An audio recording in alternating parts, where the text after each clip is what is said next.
प्रस्तुत पाठ में सगर के वंशज भगीरथ के द्वारा कठिन तपस्या कर गंगा नदी को स्वर्ग से धरती पर लाने की कथा का वर्णन किया गया है।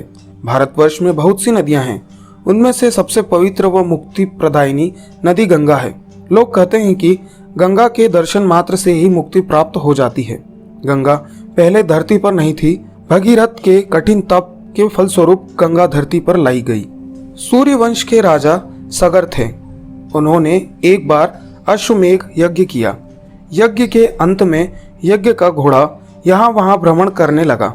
अश्वमेघ यज्ञ पूर्ण करके राजा सगर स्वयं इंद्र बन जाएंगे, ऐसी इंद्र की ईर्ष्या थी। इसलिए वह यज्ञ के मार्ग में बाधा डालने का सोचकर वहां से अश्व लेकर पाताल लोक में कपिल मुनि के सामने बांध देता है। तब मुनि तप करते हुए ध्यान में थे, इसलिए वह कुछ भी नहीं जानते थे। सगर के 60,000 पुत्र घोड़े को ढूंढने के लिए सभी जगह गए।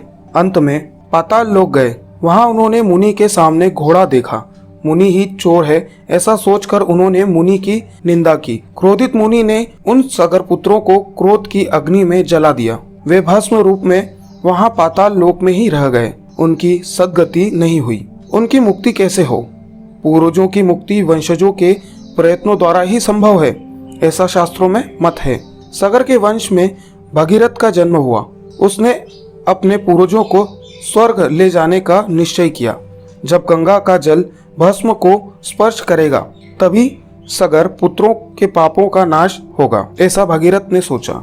उस समय धरती पर गंगा नहीं थी। आकाश मार्ग में उसके बहाव को सहन करने की शक्ति नहीं थी। उसे प्रथम ग्रहण करने में परमेश्वर ही समर्थ थे। इसलिए ईश्वर का ध्यान कर भगीरथ ने तप किया।